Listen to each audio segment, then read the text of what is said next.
A county government building has given permission to the Ku Klux Klan of Maryland, of the state of Maryland, the Confederate White Knights of Maryland, to use the Elk Room in the Cecil County Government Building today, December 20th. Today is the 20th, yeah, today, to plot the impeachment of President Obama.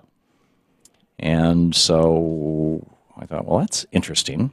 Let's ask the Imperial Wizard of the Grand Knights of the Ku Klux Klan of the state of Maryland, Richard Preston, Imperial Wizard Preston, what's the deal? Richard Preston, welcome to the program. How you doing, Tom? Good. Thank you for joining us. So, you're very welcome. So, thank you for having me. You're welcome. So you are, the Ku Klux Klan wants to impeach President Obama. Why? Well, for one thing, I have talked to many a different person of different ethnic backgrounds throughout Maryland, Pennsylvania areas, and every person I seem to talk to is on the same belief, whether they are conservative, and very well a lot of people that are liberals are just disgusted with the way our government has been going. President Barack Hussein Obama is pretty much an illegal president. He has held dual citizenship. He was an Indonesian citizen before an American citizen. His parents were not both American-born and raised. He went to Columbia University on foreign exchange student loans while being an Indonesian citizen. He has no right in the presidential seat. He has been calling a lot of shots for America. That has put us in a hole so deep that our great-great-great-grandkids aren't going to be able to dig their way out of it. And you believe all this stuff to be true. What's the source of your information? Well, we will take information that is given to us. We will research it. We dig into it as deep as possible, whether it's on the web pages or whatever. We will actually, I have guys of mine that will actually get into it, go back all the way to the sources of it to find out information. It has been something that we've been doing now for over a year, to get all the information possible that we can. So basically you want to impeach him because you think that he's not a natural-born citizen and therefore ineligible to be president. That is one of the main reasons. It's kind of a birther argument. I mean, he's doing things in this country that is against the Constitution of America. It's against the better benefit of the American people. And the thing is, all we're doing is we are letting the American people know what can be done, how to do it, whether it's been at our rallies. So what has he done that's so bad? Sir? What has he done that's so bad? What has he done that is so bad? Let's see. He's put us $16.8 trillion in debt, and he's printing money that has no backing. Most of that... Writing loans to China. He's bailing out every country around the world, thinning out our military. What has he done that's good? Okay. Well, that's an interesting list. I could give you a list, but I don't. I mean, he passed health care reform, he passed a stimulus, he passed Wall Street reform, he ended the war in Iraq, he drew down the Afghanistan war, he eliminated Osama bin Laden, he knocked off Muammar Gaddafi, he saved the U.S. auto industry, he saved the U.S. banks, he saved the U.S. economy from a depression, he improved America's image abroad, he boosted fuel efficiency standards. I mean, I'm about a third of the way through the list if you want. Yeah, you shouldn't ask me questions that I'm guessing were rhetorical, because I'll give you actual answers. But I don't mind the actual answers. That's the whole thing. I know. The actual answers. I know, and I didn't mean to say that you weren't.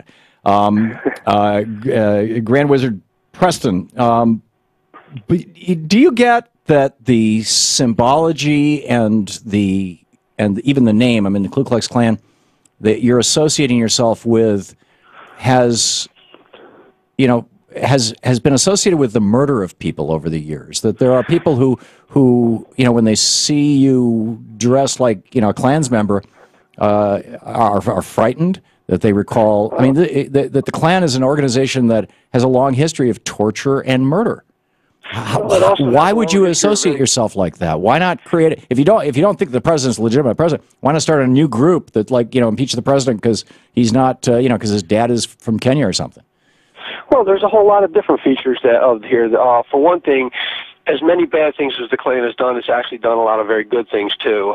For example? Things were mostly done during the Civil Rights Movement era. And when people mention the KKK, the first thing people do is go directly back to that era, exactly to that era. And then all the bad things come out. Well, it was in the 1940s that the Klan, castrated a black dentist because he had the audacity to see a white patient.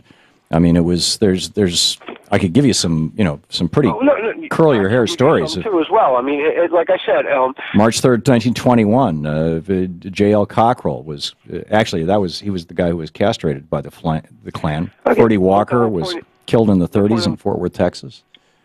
Okay, I mean, why associate yourself with a group that's known for murder and castration and things? Okay, well, let me give you another thing here. Hold on.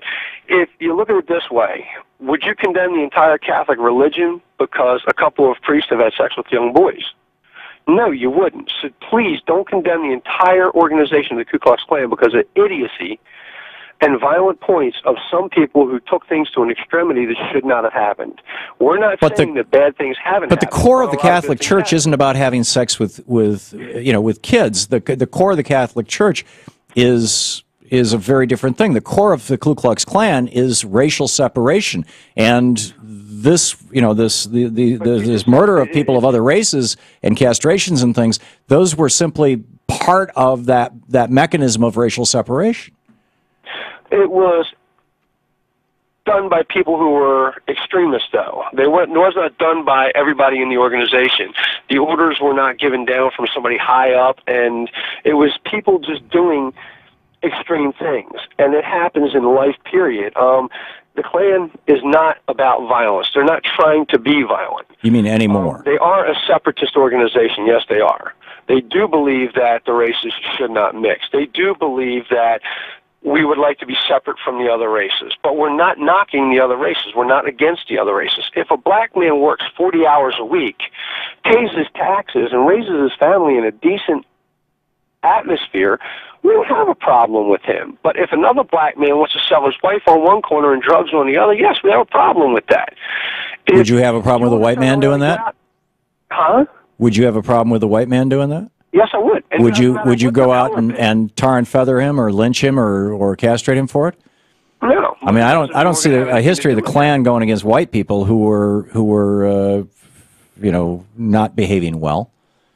No, actually, the Klan has actually done more against whites than it actually has people of color. How so?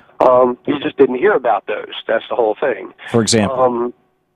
The thing with the Klan is it was a good organization at one time. The things that it has done over the years, certain, I would say, extremists have given it an extremely bad name. We want the good name of it to come back. The name where back in the 20s when they ran soup kitchens, back in the 20s when, for white people. No, there was not just for white people. Anybody who wanted to come into one of their soup kitchens was welcome to eat. It did not matter color. Huh, interesting. A soup kitchen cannot determine race. Okay. If you're going to give one person food, you have to give all food. Okay. Rich, I don't disagree with that.